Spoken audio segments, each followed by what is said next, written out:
Hello and welcome to a podcast about something where each week we dive deep into whatever it is we find interesting. I'm your host, Kalvin, and joining me with hopefully not a cracking voice, it's your co-host, Nick Richardson. Yeah, it's Nick beneath the rim, out here blocking shots. My voice cracked so bad I couldn't even give you a fun place to come from. Honestly, I didn't even notice it until you said something.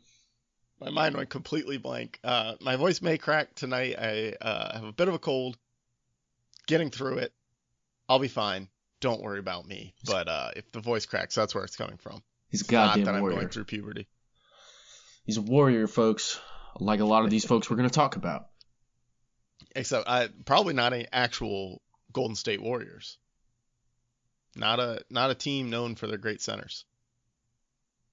Yes.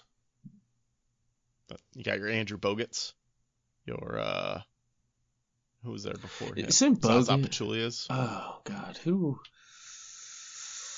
is that dickhead? Oh, that was Rudy Gobert. Rudy Gobert. Yeah. From the Jazz. Yeah, I was. So we're talking NBA centers today. If you couldn't tell. Yeah, this is the last in our NBA series, where we've covered every position, and I should have written down all of the episodes, and I didn't. But they're in there. Just search NBA on our feed, you'll find them. We did one pretty recently. Yeah, we did power forwards like 2 months ago. So if you go to that, I think we listed all the other ones in that one. So go listen to power forwards from like 2 months ago, and then you'll figure out where the rest of them are. Yeah. I've been sick, so my prep is not on point. Like, it took all I could to watch these horrendous center highlight videos all week. I mean, there's quite a few bad ones. Their hype music is kind of whack. They're not bad. They're just, like, uneventful would be a good way to put it. Let's boil it down. There's only so many dunks and rebounds you can watch. It's mostly really tall people jumping a few inches off the ground and scoring points. And there happens to be some other smaller person underneath them. Right, with a small ball, compared to their hand. To us, it's large. To them, they're like palming that shit. It's ridiculous. You could just palm your fucking head and toss you, most of these guys. Yeah. Those are the guys we're talking about today. We're talking specifically NBA point guards. The NBA is the National Basketball Association, which is the premier professional basketball league in the world. And a center is the 5 position on the floor, usually your biggest guy. Not always. I guess your power forward could be a little bigger here or there, but it's usually your biggest guy. Takes up space in the middle. Should be good at scoring inside and either blocking or altering opponent shots just by kind of standing there. Yeah, usually someone that can contribute on the pick and roll or, basically just get me that ball. Usually they're tougher cats, too. A lot of centers are known for being just straight bruisers, and there's a lot of fucking pussies out there, too, though. Well, nowadays, the position, as we've talked about in a lot of these positions, has evolved over the past few years. And what we see a lot today is more, let's call them triangle offense centers, where they're standing at the elbow and making great passes. So that's always fun to watch. Yeah, they've evolved. A lot of good passers out there. Yeah. Underrated facet of the center game. Definitely. Before we get into our favorite centers throughout history, I got one question. Is the center position actually really relevant anymore? It's a really tough question. I think it depends on the team. It's all like scheme fit now. I don't think you have a standard blueprint. I think it really depends on the scheme the coaches or, whoever's managing that offense runs. Right. We see a lot more. You take the best available player in the draft or through free agency, and you fit your offensive scheme around the 5 best players you have, rather than, okay, our shortest guys are point guard, our best shooter is the shooting guard, the 3 and 4 in the middle are, somewhere in the middle there, and then our big guys the center. We're just going to stick them in their spots, and they've got to learn our offense. I don't care. Coaches nowadays have become much more flexible and can move players around, and like we've said on all the other ones, we're seeing a lot more positionless basketball where your biggest guy is big, but he doesn't necessarily need to be standing on the block anymore. No, he doesn't need to have his arms straight up in the air, fucking just smashing fools. Right. And I'm kind of in the same boat. I think big men are necessary. I think you need to have these big dudes out there. But someone whose job is to just stand in the middle and clog up the paint, I think that idea is a little outdated and mostly useless. I think the other players on the court are just too quick nowadays that if you just stick your big guy down there, he's going to get beat off the dribble, or he's going to get turned around in some way where the ball handler is going to get an easy pass to a cutter or out to the wing or something like that, or he's going to lose his guy and all of that, who can now stretch the floor and make a three. I mean, I think centers have definitely gotten a lot more shifty. They've transitioned from being usually bigger dudes. I think it started with Yao into, there's a lot of relatively skinny centers out there. And I mean, you do need the tallest dude to at least snatch some boards occasionally. But I think the old, guy that's there to draw 5 fouls and, be willing to be thrown out of the game because his offense doesn't really contribute, I think that's definitely a thing in the past. Your Bill Lambiers, your Antonio Davises, those type of guys. Yeah, Brian Scalabrini's. Yeah.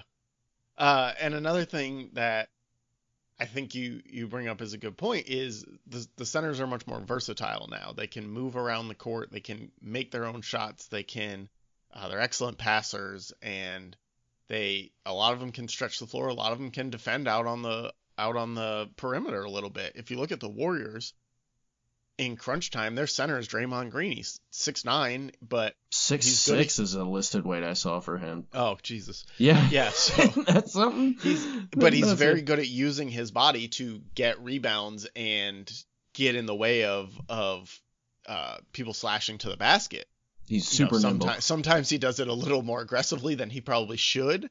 Let's be real, that fool is dirty. They don't necessarily need a 7-footer in there at all times. They've got Kalvin Looney also, who's usually in there, but he's usually out stretching the floor more so, and Draymond's the guy that's inside, and he's still grabbing rebounds and getting in the way of people just out of sheer tenacity. So I think that's kind of interesting in how one of the better teams in the league doesn't necessarily need, okay, we're going to get our 7-footer and we're going to stick him in the paint. Well, I just don't think you can with a fast-paced offense. Like, it just... Right. You gotta have people that can fucking move, and that's you might as well just leave him on defense, right? Pretty much. They'll just slowly get that. They'll give you the same effort that fucking, what's his name? Washington Redskins. That's not their name anymore. Alfred Morris? Alfred Morris. No, that's running back. Albert Hainsworth? Yes, there you go. Yeah. You can't have the effort of Albert Hainsworth out there. The Washington football team, I apologize. Sign that big ass contract and then just do nothing. He got super fat, but we're not talking about that. I don't know, just with how easy refs call shit now and the prevalence of flopping, I think the old bruiser is just gone from the NBA. There's no one I really view as an enforcer anymore, someone who's there to clog up the lane and pick up, because you'll just have these point guards jumping, blasting you, and then drawing the and one. It happens all the fucking time. James Harden, yeah. And Russell Wilson. That's basically Russell Westbrook. Yeah, God damn it. I got football on my mind, man. Yeah, I got football on my mind. Yeah, I mean, the closest thing to a bruiser, I would say, is somebody like Draymond Green, who is not so much a bruiser as a dirty sneaky and quote-unquote dirty player, I think anytime you take those cheap shots after the fact, that's dirty. It doesn't... Only once, Kalvin. It's like doing meth.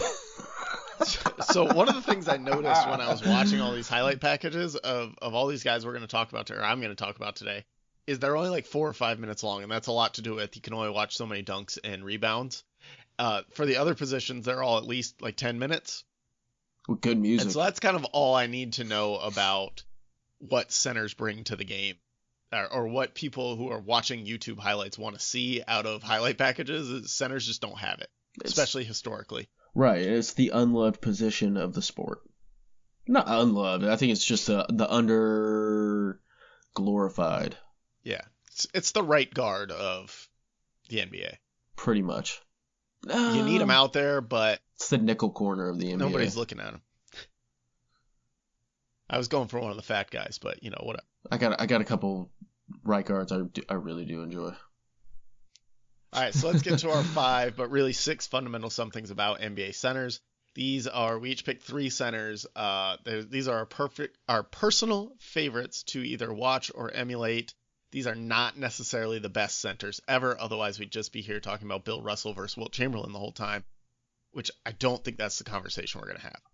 No, I really tried to stick with players I've watched play Same here. like live ball instead of, some from that I've previously used that I've just watched a lot of hours of YouTube. I know what I'm talking about. I'm a fucking expert.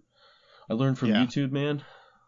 I picked so two of my three are they're both retired, but they're fairly recent. Actually, one might still be active, but not really.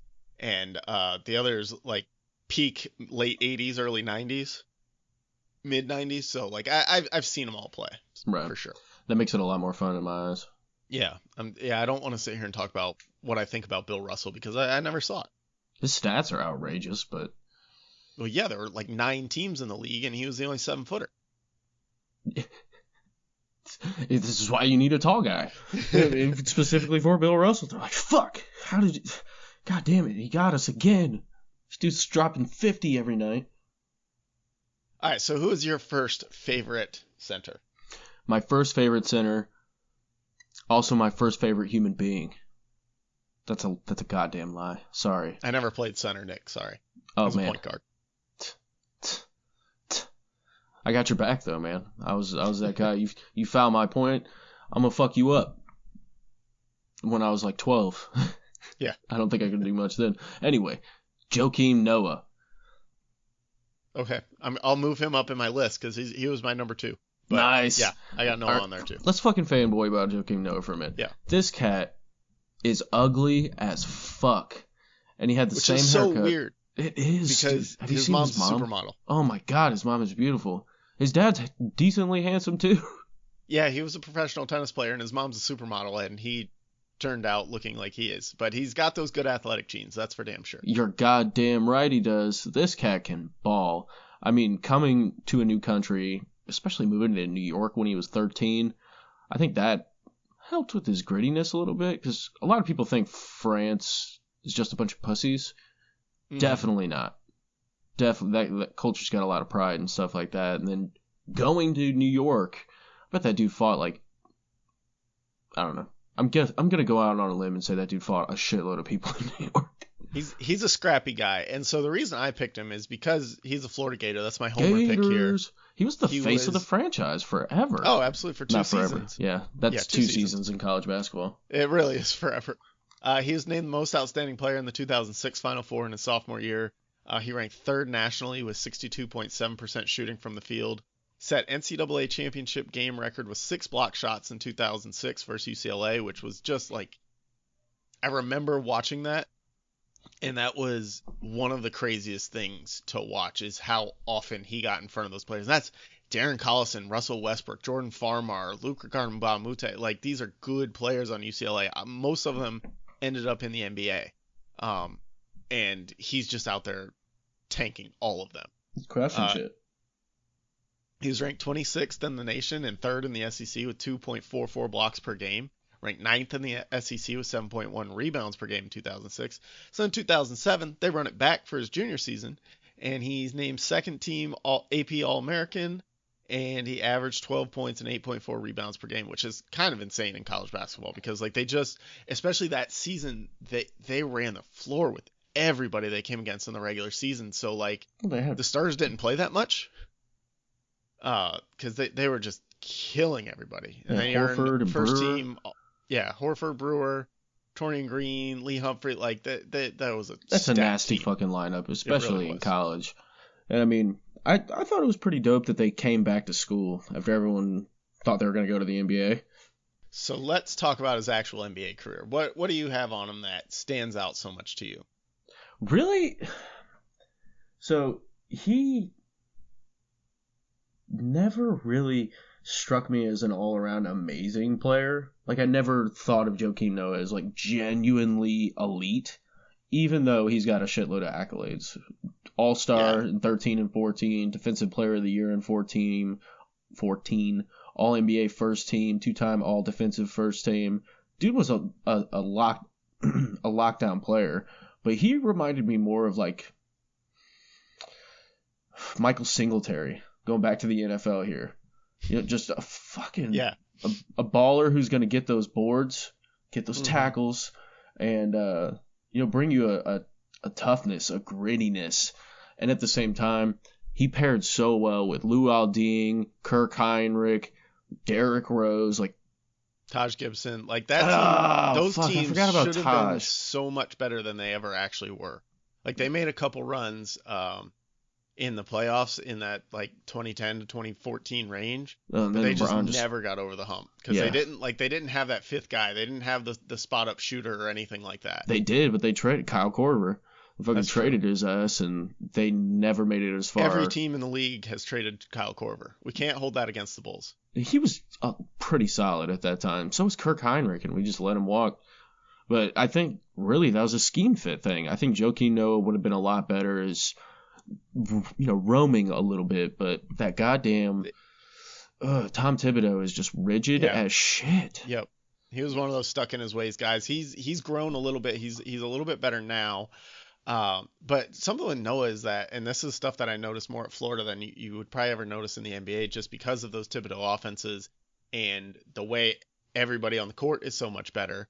But he's deceptively quick and he's a relatively good ball handler. So at Florida, a lot of times he could grab a defensive rebound and run the break. And, watching these highlight packages, that's something he still was capable of doing in the NBA, and he would do it every so often. And when you add that to his tenacious nature, it would really lead to some like monster face up and attack the rim moments that are really cool and fun to watch.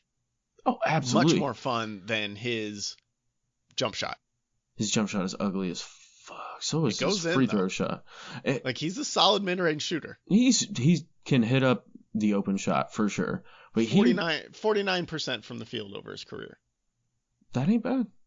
But I mean, you really can't argue that dude was the heart and soul of the Bulls for a long time, and he's a momentum shifter. That's another thing. What I mean by like, dude can make big plays or just at least scream at the top of his lungs into the camera, and you're like, yeah, that's sick. This is fucking dope. But I mean, he's a great defender too. Oh like God, you said, he's an amazing defender. The game. Yeah. He just got those long arms, and he gets real fucking low and squat, and he's got those shifty feet. He's a little crab walker.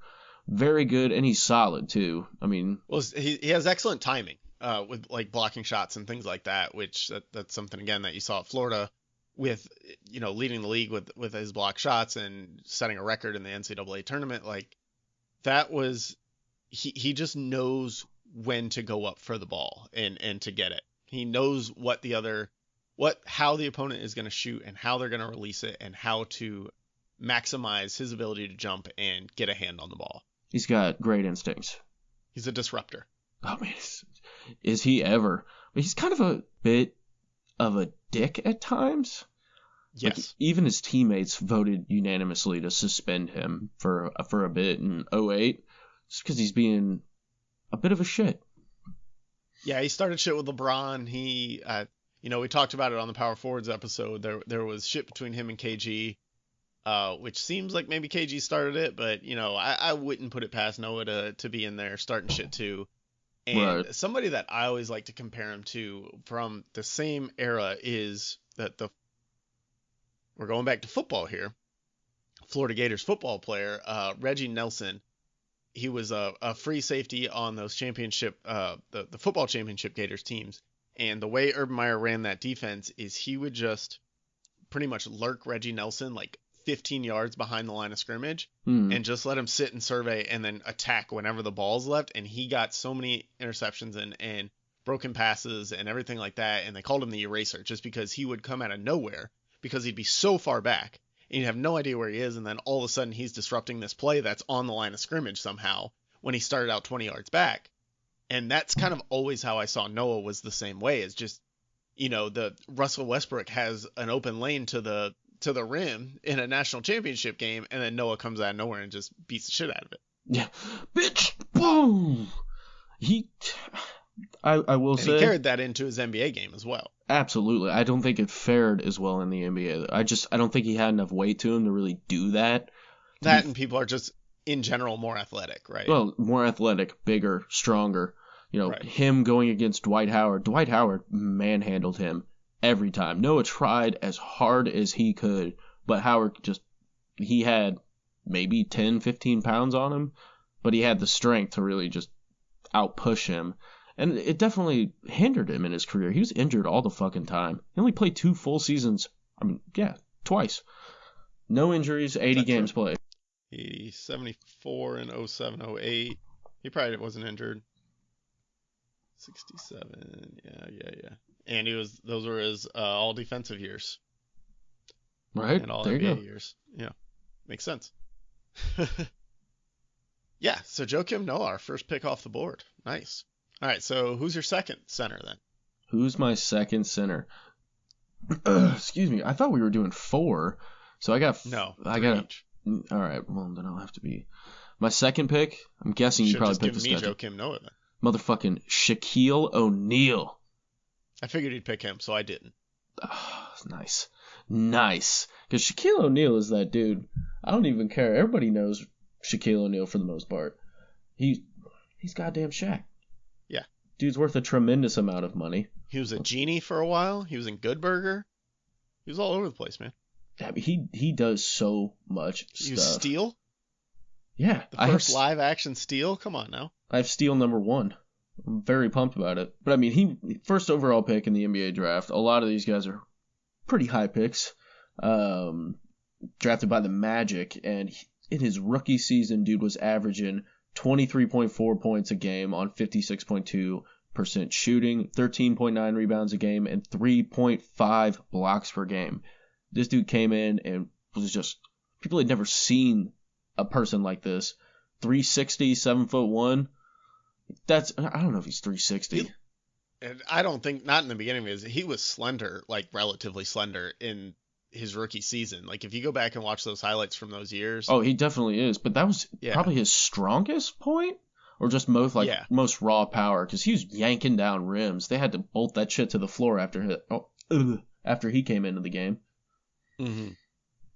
And you gotta give it to him though. 56.2%. That's purely because that dude was dunking on literally everyone. Yeah. He still missed dunks. He's not taking many jump shots. No. And if he is, they're not going in. Or Shaq was always great to watch, and especially in those early Lakers years first. Like him and Kobe first teamed up, it was so much fun to watch and to see what they were capable of together. And it was the same thing with Penny Hardaway in Orlando. It was just they were never going to get there. And he wanted to do other things with his time. He wanted to act. He wanted to rap, make music, and do all this other stuff. That. He has a platinum album. 4 albums. Dude's got a platinum album. It's unreal. He's a cop too. A better rapper. He's a cop. Yeah. And he got, when he went to Miami that first year and they won the championship in Miami, he was revitalized a little bit there. And you could see, like, playing with Dwayne Wade, it felt a lot like that 2000-2001 Lakers team. And then he kind of just fell off a cliff when he started going to Boston, in Phoenix, Cleveland. He just couldn't do it anymore. And him joining the 7 seconds or less Phoenix team was probably the dumbest thing in the world. Like, I don't know why they would want him, and I don't know why he would want to go there. His knees were fucked. Yeah. And I think that was right after Amari left too. So I think they were a little bit desperate to get some more star power other than Nash at that point. Just put a big dude in there and hope for the best. Yeah, they tried to recreate. Run. Yeah, the dude that cannot switch, positions on the court at all. Way past his prime Shaq, slow Boris DL, aging Sean Marion, and Steve Nash. Let's go. I can't believe someone sat there with a straight face and pitched that. That's terrible. Yeah. That's not a good squad. Anything else to say on Shaq? Oh, yeah, I got some things. I mean, dude played almost 20 years in the NBA, so that might speak to his slow downness later in his career. So, I mean, 07, 08, he came in the 92 draft. He went to the Magic. So he had, anyway, he played a long-ass fucking career. Mm-hmm. He's also a DJ. Thought that was pretty cool. Like, I was looking up all the lists of, like, what Shaq did, and very busy guy. And if you've ever seen his wife, it's just like, fuck. She's very, anybody's fucking small. We've all seen the the little water bottle in his hands. Mm-hmm. That shit's hilarious. Kevin Hart's like, yeah, I met Shaq, and my face comes up to his dick. It's like, what the fuck, dude? That's terrible. Kazam. Love that movie, too. I've watched it recently. It's terrible. Not great. Yeah. Yeah, I just remember it's not as bad as some movies from the 90s. That's not saying much. The 90s it's was like mid-range terrible. 90s camp, Yeah, when he made like Candy Bars Rain, I was like, fuck, I love this guy. Yeah. It's dope. So he's not even that bad in Kazam. It's more like that kid is the reason that the kid needs a genie. The kid is bad, and the reason he needs a genie and what he's making the genie do, all of that stuff is bad. Yeah, fuck it. It's just my opinion. And I'll say some more about Shaq later, but dude was just unreal. I mean, he rebounding machine, defensive beast, couldn't shoot a free throw to save his life. He's like the last breath of the old breed, and he was fucking fantastic. Him and Kobe were unreal together. Him and Dwayne Wade were unreal together. That Heat team was really fun to watch too. I mean, that was a young Dwayne Wade. Yeah, he's like 2-3 years in the league. Well, he had no one like Shaq prior to that. No. And that's all I'll say about Shaq. I mean, everybody knows Shaq. Don't want to beat him to death, but loved watching that dude play when I was growing up. Shaq to death. You literal motherfucker. Wouldn't be able to do it. Hey, Alright, so my next guy is the one and only Jermaine O'Neal. Oh, what? Jermaine O'Neal, the Malice in the Palace second man himself. Yeah. I'd say he was the third, because Steven Jackson was the second.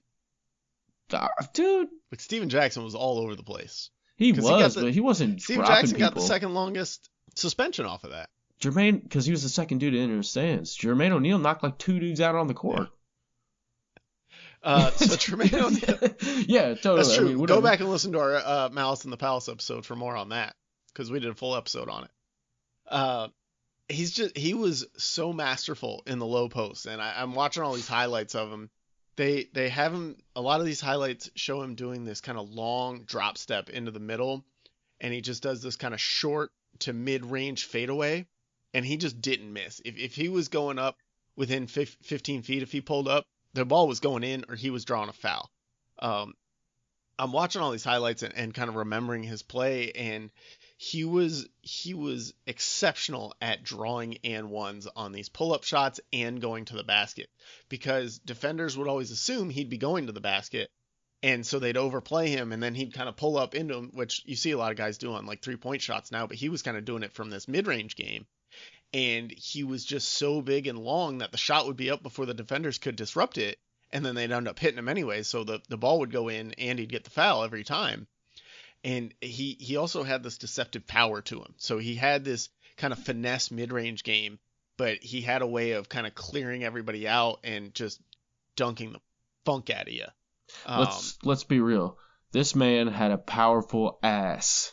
Yes. You got to have a powerful ass in the NBA, and he fucking had. I remember him boxing people out like crazy, bashing people with that shit, was my next and point. Turn around and boop, drop it in. He was a very quick and powerful rebounder, and this goes a lot to all those drop steps that he does too.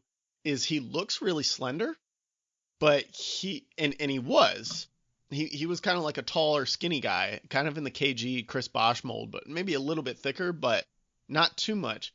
And he was just great at creating a wide base with his legs and his ass to block out and make space against, like for rebounds or on offense with those drop steps, either middle or baseline. He was just so good at using his legs and his ass to create this wide base to give himself space to do whatever the hell he wanted on offense. Yeah, he could move people. And I mean, if you got, like I said about Joakim Noah, he was very, very stout. His lower body was definitely built a hell of a lot more than his upper body. Like you said, slender guy. He could definitely move, but I never really ever saw him have to fight someone in the paint all that hard for a board. No, because he would just clear him out so easily. Well, dude had humongous hands too. Incredible.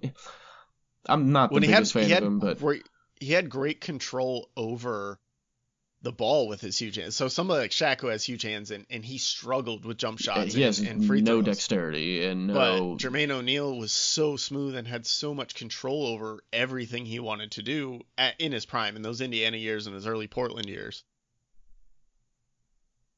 Yeah. I miss And him in his even a little Indiana bit in years. Miami. Huh? I think that really fucked up his career. Because afterwards, he was just viewed as a straight up bully. He still played quite a few years.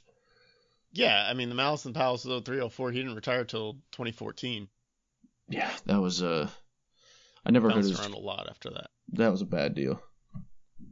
So yeah, 6-time All-Star, 3-time All-NBA, Most Improved Player in 2002, and just an immaculate right cross. If he's running from across the court and you see that hand coming at you, you better get the fuck down. I'm running the other way. Fuck no, man. I remember watching that live. We talked about it a bunch. We beat that horse dead, but immaculate right hook. He has incredible, hand placement when it comes to his great vision, great court vision, and great face vision. Really knows where to put those hands. I really liked, so going back to that Bulls team that never lived up to its potential, these early 2000s Indiana Pacers teams could have been so much better too. They got Reggie Miller, Jamal Tinsley, people like Jonathan Bender came in and out. Danny Granger was there for a little while. Ron Artest was there, obviously. Steven Jackson. All these good players that they just never quite put it together. No. They had someone else too. Brad Miller? No. Austin Crozier? You kept blowing in LeBron's ear. Oh, Lance Stevenson? That's way later. Yeah. Yeah, that was later. I was fond of that dude. He's a little asshole Lance too. Stevenson. Bulls almost signed him. I was so happy, and then they didn't. I was like, fuck. I'm a big Lance Stevenson fan. All right, so your last center. Well, give us your honorable mention that you had to cut from the list. We've talked about him already, and that's Draymond Green. Okay. Is he really a center? I mean, I think his best performances have been at center. I think that's when he's been the most valuable, especially. That's when I say scheme fit. I'm thinking Draymond Green for the Warriors. Because he was just unreal in 2014 through 2016 playing as center, and they're just... They got him, on Basketball Reference, they've got him listed as power forward, small forward. Yeah, I saw that, but on Wikipedia, it's power forward, center. He definitely is their de facto center a lot of the time. I mean, they were talking about him being the best center in the league for a bit there. I don't know who was talking about that. That's a bad take. I bet you Stephen A. Smith said it. Skip Bayless out there. Yeah, Skip. Yeah, we're coming Listen, for Skip. you, First Take guys. I hate that show so much. Both those guys can suck way.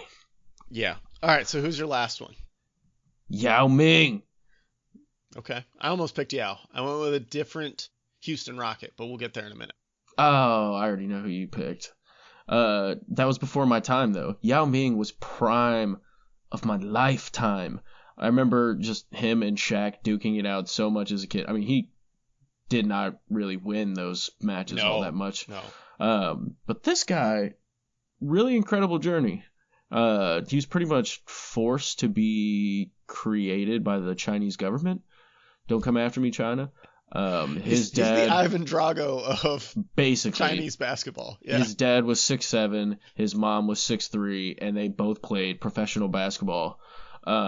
He was killer in China. His last season before he came over to America, he averaged, now this is China, 38.9 points and 20.2 boards a game as a 7'6", 310-pound man, while shooting 76.6 from the field, which is unreal. I think that's really where he beat out Shaq in, if you could say, anything.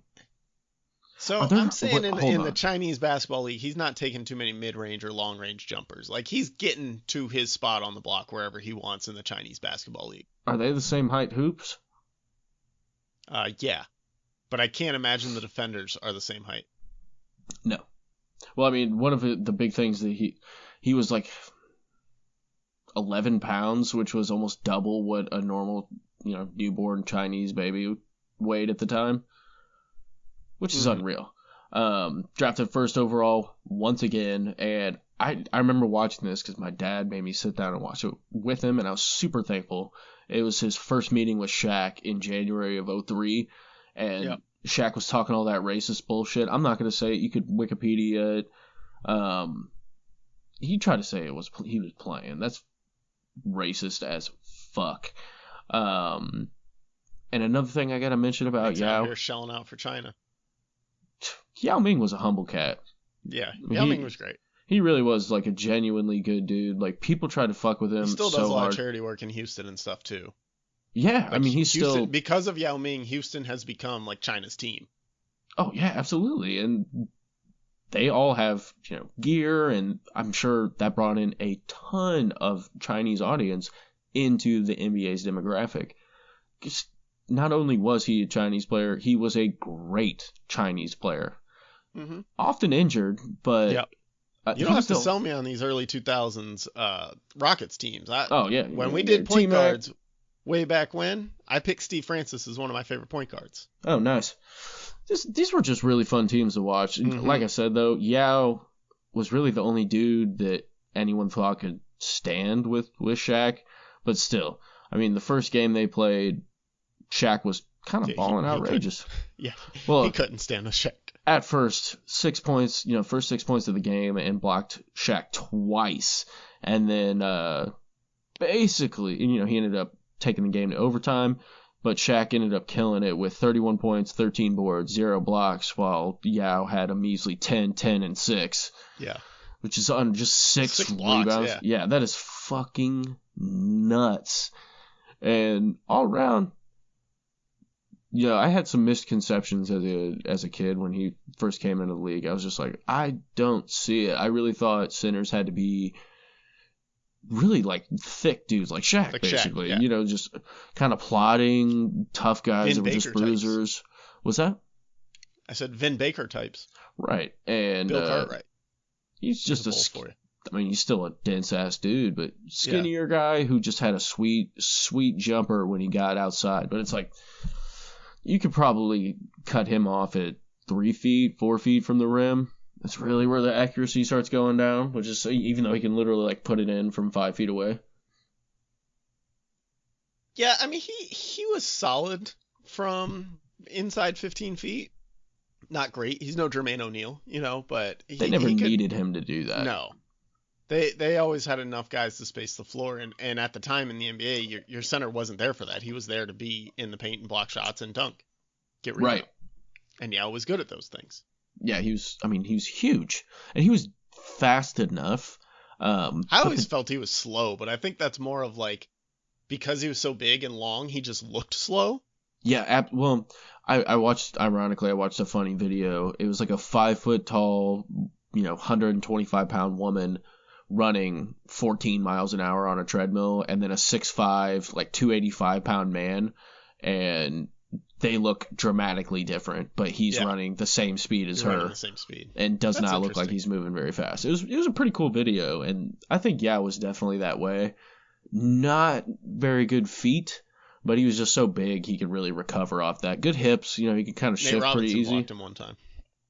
I remember that. Yeah, Nate Robinson was a freak of nature and can jump like 5.5 feet off the ground. Yeah. Right? But he was just injured too much. I mean, 240 games missed in his final 6 seasons. That's kind of shitty. Yeah, he had a rough go of it over his last few years. Just so fucking tall. Like, I think his bones just could not keep up. So, another guy who was so fucking tall. Hakeem, the Dream, Olajuwon. 12-time All-Star, 3-time BLK champ. What does that mean?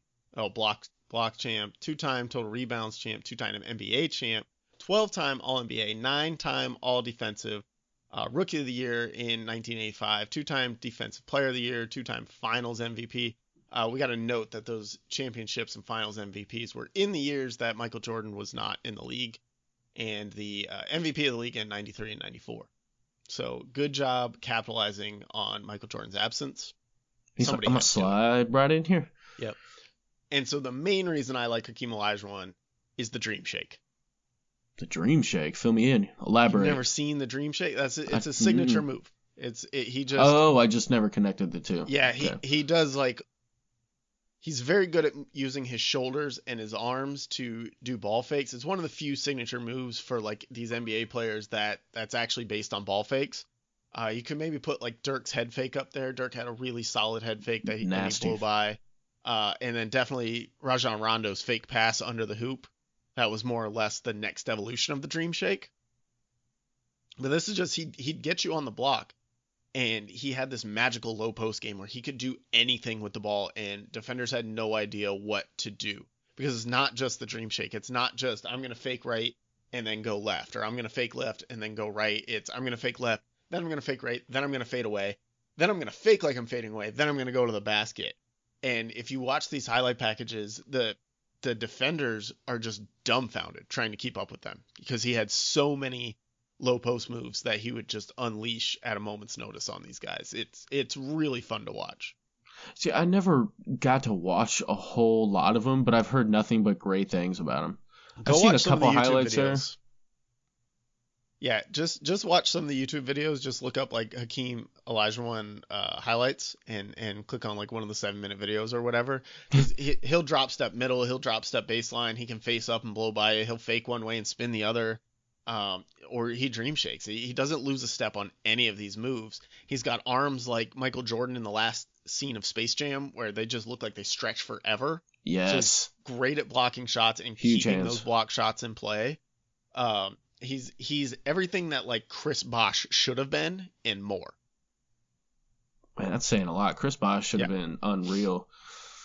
Poor guy. Chris Bosh was really good, and was really good for a long time, especially in Toronto. He just never made that leap. He never had it. Right. And the weird thing is, so Olajuwon's last couple of years, he was playing in Toronto. I believe Bosh should have been there at the same time. Oh, no, he would have just left before Bosh got there. Yeah, Bosh was like, I was going to say, so he should have shown Bosh some moves. Showed him the shimmy shake, dream shake. Yeah, I mean, I know exactly what you're talking about. I've seen that move done 1,000,000 times in the league by, people copycatting at what I imagine is Hakeem Olajuwon. Yeah, it's so beautiful when Olajuwon does it, though. I mean, it's poetry in motion. Yeah. So there we go. Centers, baby. Yeah, we had to show some love to the centers. I love it. Well, we had to get to all the positions. Next week we'll be doing sixth man. Get all your Jamal Crawford takes ready. James Harden. Kyle Korver.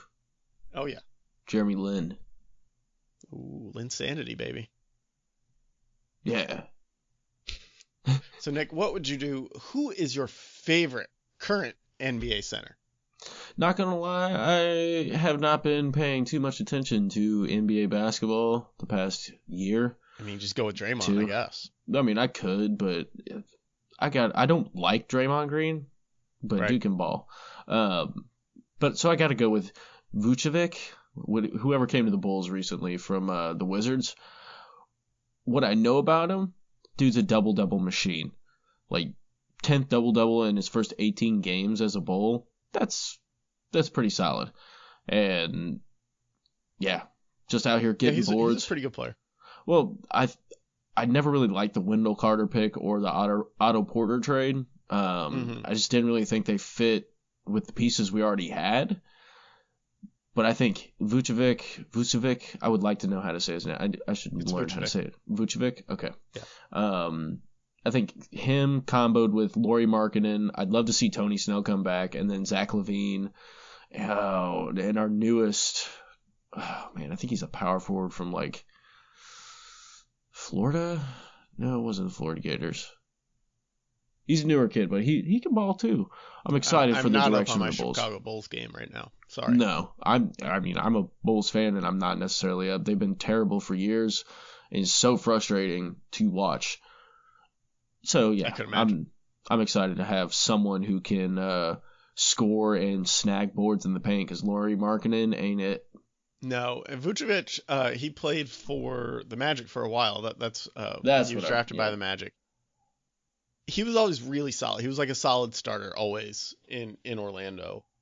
And it was like him and Aaron Gordon, and Orlando was just bad because they put their team together terribly and had no shooters, and no scorers outside of Aaron Gordon who can get to the basket, but he can't do anything else. And with Vucevic, like, he can get you a rebound and put it back, but he's not taking anybody off the dribble to the basket either, you know? Yeah, I don't imagine he's very nimble. He can hit a jumper, though, which is good nowadays. I have a huge blind spot for big men coming out of college. To me, they all always look like they're going to be the next KG, and most of them end up being the next Kwame Brown. So like, I am terrible at judging centers and like big men talent. I think so is the rest of the NBA. Yeah, that's true. They do not do a good job of. I mean, there was a couple centers. I mean, fuck, Nerlens Noel is the first one that comes to mind. Yeah. There's been several centers in the past 10 years who have just been nothing. He's doing pretty solid NBA. on the Knicks right now, though. Is he? I mean, yeah.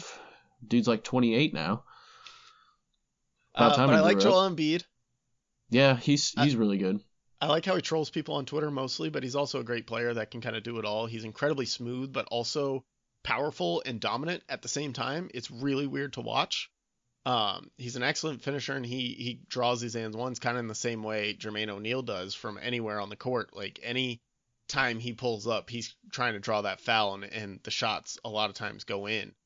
Imagine if that dude started playing basketball at a young age. Yeah. He could have been nasty. Yeah. Well, I still think he's pretty nasty anyway. He just went. I think he's a little clunky sometimes. He's still learning a bit. I like Miles Turner for the Pacers. Yeah. I think, he should have been the next Chris Bosh, this kind of hybrid guy that can do it all from anywhere on the court. He just hasn't quite lived up to that potential yet. He's got the size, speed, he's got skill. He should be an all-star by now, and he's just not. And I think he kind of just gets lost in the shuffle in Indy because those teams aren't very good. And nobody thinks, well, okay, Miles Turner's out there putting in 20 and 10, but what does that really mean? They don't draft very well anymore. I don't know if they've ever really drafted I have no all idea. that well. Let's see what is... I want to see what... Karl Anthony Towns is pretty solid, too. Yeah, I like Karl Anthony Towns. Okay, he puts up like 12 and 6. It's not 12 and 10. I mean, that's a big fucking difference.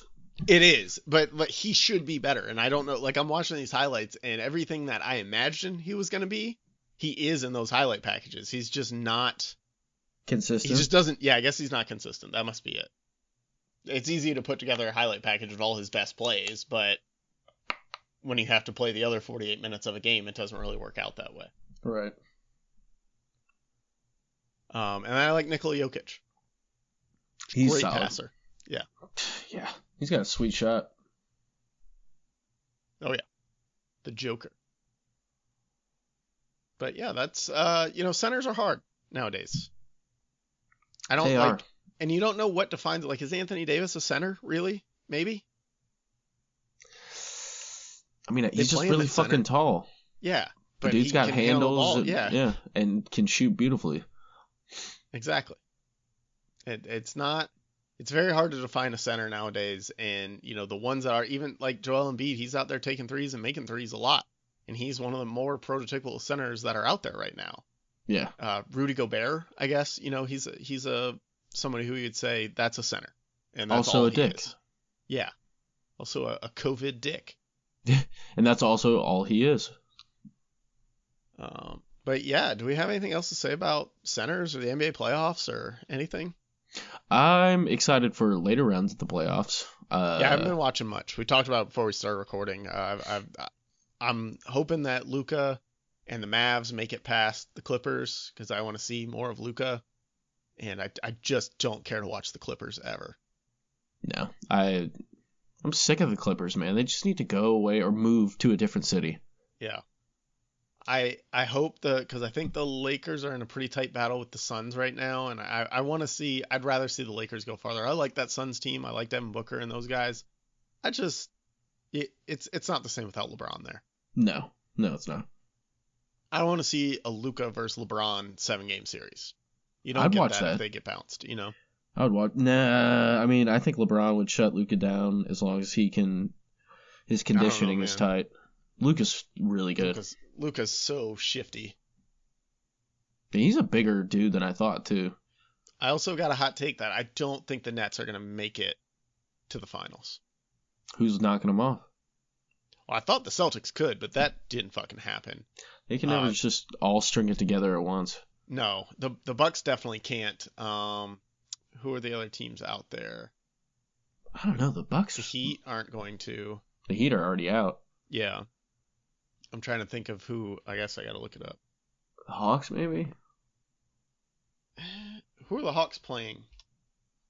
The Knicks? No, that won't happen. Knicks can't. Hawks, maybe. Yeah, now I don't see it without, like, the Celtics. The Celtics should have been better, and they're just not. They have great individual players for the most part. The Sixers could. If Embiid comes back, the Sixers can knock them off. Yeah, I could see that. That would be it. So I don't know what's going on with Embiid's injury. He's out for a couple games. So if he's back by the time they would play the Nets, then I think they can take him. If he's not back, then I think the Nets have a pretty easy path through the Hawks and the Bucks. Yeah, if he's not there to bully Harden and Durant, then it's not going to fly. Well, the whole thing we've just been talking about, the Nets don't have a center. You know, they've got DeAndre Jordan, but I don't know that he's much of a factor at this point. Was he 34? Yeah. Like 33, 34? Best year's definitely behind him. That dude can't jump as well as he used to. They've got Blake Griffin out there who's looking a little bit refreshed, but he's still not. I mean, are you going to match up Durant on him? Durant's quick enough to stay with him, but I think Embiid would body him. Yeah, so, all day. That would be pretty interesting. And I think you'd want Durant on Ben Simmons rather than on Embiid anyways. You would have to, because Kyrie's not going to be able to guard Ben Simmons. Neither is Harden. Ben Simmons too big. So that'll be the most interesting series in the East if those two teams get matched up somewhere.